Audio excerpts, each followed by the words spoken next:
성도 여러분, 밤새 안녕히 주무셨습니까? 새날이 밝았습니다. 함께 찬양드리며 하나님께 예배자로 나가겠습니다. 500장 예전찬송 258자입니다. 물 위에 생명줄 던지어라. 500장입니다.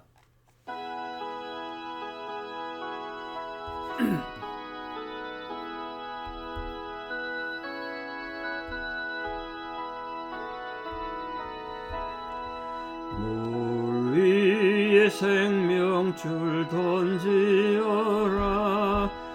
누가 저 형제를 구원하랴.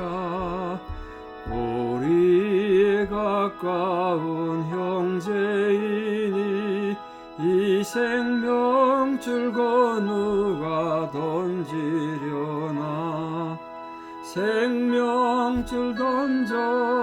생명줄 던져 물속에 빠져간다. 생명줄 던져 지금 곧 건지어라. 너 빨리 생명줄 던지어라. 형제여 너 어찌 지체하나. 보아라 저 형제 빠져간다. 이구조선 타고서 속히 가라. 생명줄 던져 물속에 빠져간다. 생명줄 던져 지금 곧 건지어라. 너 어서 생명줄 던지어라. 저 형제 지쳐서 허덕인다. 시험과 근심에 거센 풍파. 저 형제를 입수로 몰아간다. 생명줄 던져 물속에 빠져간다. 생명줄 던져 지금 곧 건지어라. 위험한 풍파가 곧 지나고 건너편 언덕에 이르리니. 형제여 너 어찌 지체하나. 그 생명줄 던져서 구원하라. 생명줄 던져 물속에 빠져간다.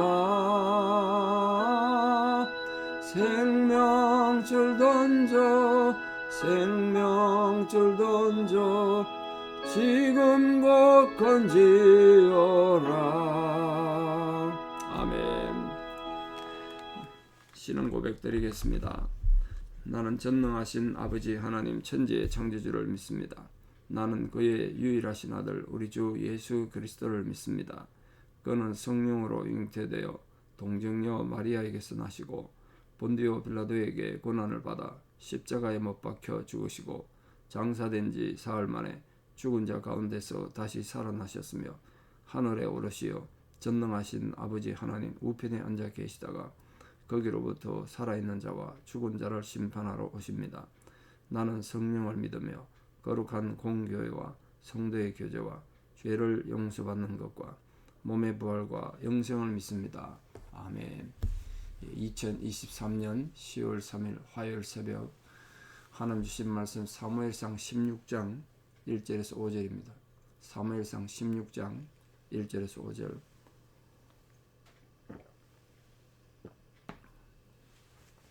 우리 한국의 개천절인데 사무엘상 16장 1절에서 5절 봉독에 올리겠습니다. 여호와께서 사무엘에게 이르시되 내가 이미 사울을 버려 이스라엘 왕이 되지 못하게 하였거늘 네가 그를 위하여 언제까지 슬퍼하겠느냐.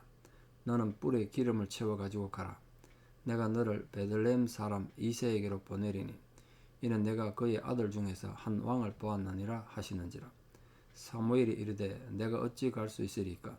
사울이 들으면 나를 죽이리이다 하니 여호와께서 이르시되 너는 암송아지를 끌고 가서 말하기를 내가 여호와께 제사 드리러 왔다 하고 이새를 제사에 청하라. 내가 네게 행할 일을 가르치리니 내가 네게 알게 하는 자에게 나를 위하여 기름을 부을지니라.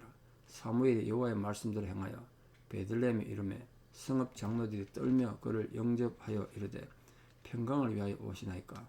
이르되 평강을 위함이니라.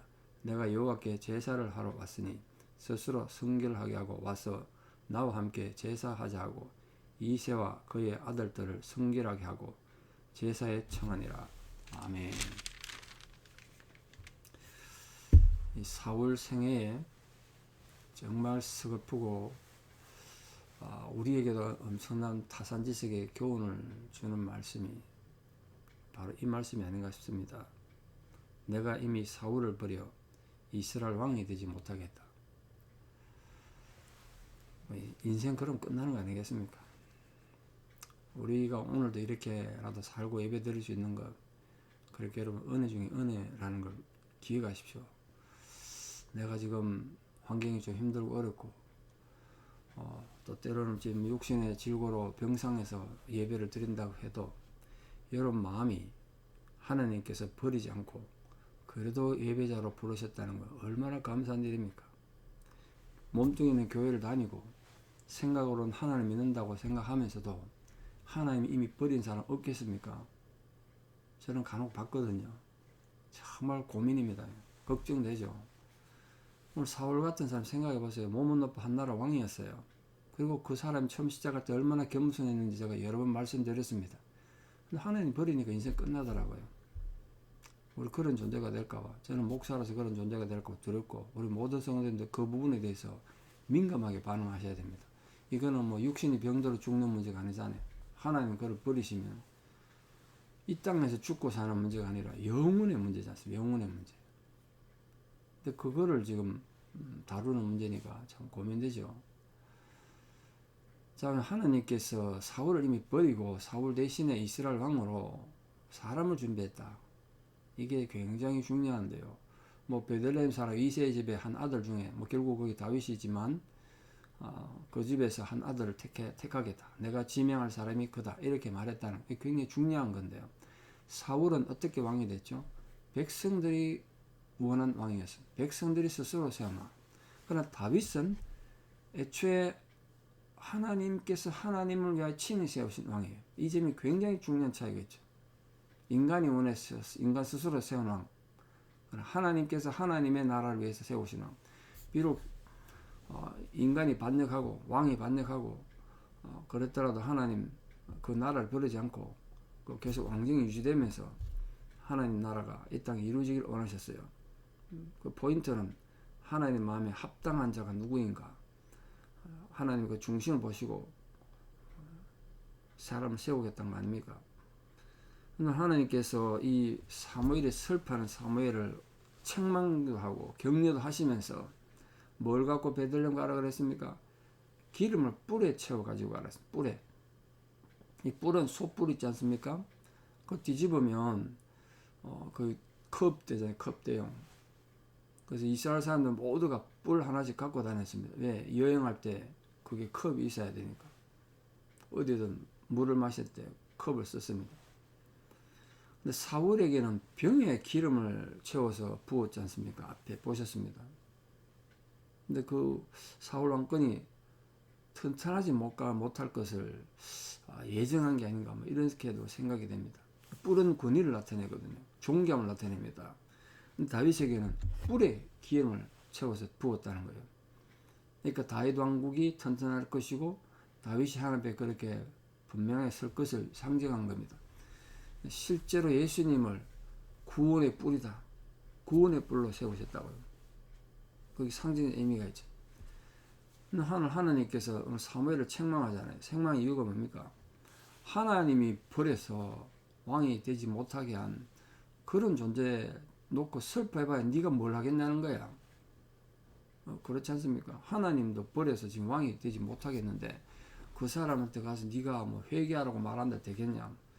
아무리 기도한다고 안 바뀔 거 아닙니까? 하나님 버려버렸으면. 그 굉장히 중요한 얘기예요. 그래도 사무엘이 슬퍼하는 걸 야단쳤어요, 하나님. 하나님 판결이 지금 이미 내려졌단 말이에요. 사무엘이 기도와 눈물로도 판결을 돌이킬 수 없는 거예요. 사람들은 이 하나님께서 하나님 뜻이 돌이키지 않으실 만큼 결정적인 상황에서도 미련을 못 버리고 욕심 때문에 계속 기도하게 되죠. 우리에겐 필요한 거지만 하나님 뜻을 정하셨으면 누가 그걸 바꾸겠어요. 그래서 하나님이 사무엘을 책망한 거예요. 사무엘도 하나님이 야단맞았다는 게 좀 놀랍지 않습니까? 여러분 잘 아시다시피 예수님 계시만의 동산에서 어떻게 기도하셨습니까? 할 수 있으면 이 잔이라는 게 십자가 지는 건데 내게서 지나가게 해달라 그러셨잖아요. 그러나 예수님 알아요. 이미 하나님 뜻이 세워진 거. 그러나 나의 뜻대로 말고 아버지 뜻대로 되기를 원합니다. 그래 십자가에 돌아가신 거잖아요. 하나님 예수님 개인의 뜻은 십자가 안 지는 거였어요. 그러나 그건 하나님 뜻이니까 다른 거란 말이에요. 그게 우리 참된 성도의 자세예요. 하나님께서 사울을 버리심으로써 이스라엘의 왕정이 무너졌느냐? 근데 그런 게 아니라는 게 굉장히 중요한데요. 너희들 왕 세워봤지? 왕이 이렇게 엉망이지? 그럼 너희 왕정하지 마. 옛날로 돌아가. 이렇게 안 하셨다는 거예요. 왜? 지금 40년을 왕정했잖아요. 이스라엘 백성들이 좋든 싫든. 근데 그걸 다시 돌리면 얼마나 혼란스럽겠습니까? 하나님 혼란케 하시는 분이 아니세요. 너희들이 원하는 왕은 이런 거였지. 내가 세운 왕을 한번 보자. 내 마음에 합한 자를 세우겠다. 그래서 다시 왕정은 존속되게 하셨다는 것. 하나님께서는 하나님 백성들이 목자 없는 양처럼 그래 방황하도록 두지 않으시고 철저한 준비를 하셨어요. 궁극적으로는 우리를 예수 그리스도를 준비하셨잖아요. 그 다윗 왕조에서 예수님 오셨으니까. 그러니까 사실은 지금 따지고 보면요, 사울 왕 대신 다윗 왕을 세웠다 이 차원의 문제가 아니고 먼 역사를 보면 모든 인류를 위한 하나님의 구원 계획을 세우신 거예요. 그 다윗을 통해 그 후손에서 우리 구주 예수 그리스도께서 오셨으니까. 사무엘도 몰랐겠지 지금. 자, 여기 또 고민되는 게 하나 있습니다. 사무엘이 이렇게 말해요. 아이고 하나님, 제가 어떻게 사울을 두고 다른 사람 왕 세우겠다고 기름 부으러 가겠습니까? 사울이 알면 나를 당장 죽일 겁니다.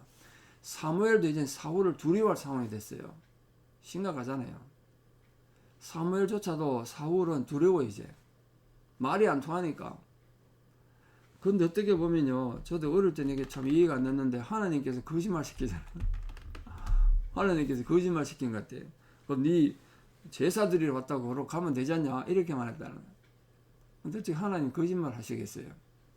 속임수를 지시한 것이 아니라 하나님께 실제적으로 이 사무엘에게 공식 임무를 준 거죠. 사무엘이 두려워하니까. 그 왕을 세우러 표면적으로 가지 말고 목적은 하나님 앞에 기름 부어 제사 드리는 것이다. 하나님께 암송아지 끌고 가서 제사 드리러 왔다고 그래라. 그럼 누구도 다 인정하지 않겠냐? 사무엘이 제사 드린다는데 누가 반대하겠냐? 그렇게 했다는 거예요. 핵심은 이거예요. 사무엘조차도 사울을 두려워할 정도로 사울의 상황은 정말 악했다는 것. 그리고 마지막 극단을 갔다는 것. 하나님 버리니까 뭐 그래 되는 거예요. 그런 하나님 그 두려워하는 사무엘을 보호하기 위해서 제사 드리러 가도록, 실제로 제사를 드려야 그 이세의 집안의 사람들의 경건함이 회복되지 않겠습니까? 하나님 또 새로 기름 부음이 있어야 되는데 그걸 준비시키는 그 사람들 준비시키러 가기 위해서 제사를 드리게 했어요. 하나님이 정말 마음에 드는 자들에게 이렇게 하나님께서 때를 따라서 피할 길을 열어주신다요. 시험을 주시지만 피할 길을 이렇게 주세요.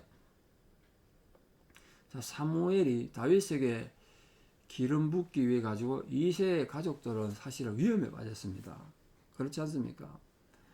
여러분 지금 어쨌든 소문이 날 건데 다윗에게 기름 부었다. 그러면 사울이 듣고 가만히 있겠습니까? 그 집안 식구 다 죽이려고 그러지 않겠습니까? 아버지 이세뿐만 아니라 온 집안이 위험에 빠진 거예요.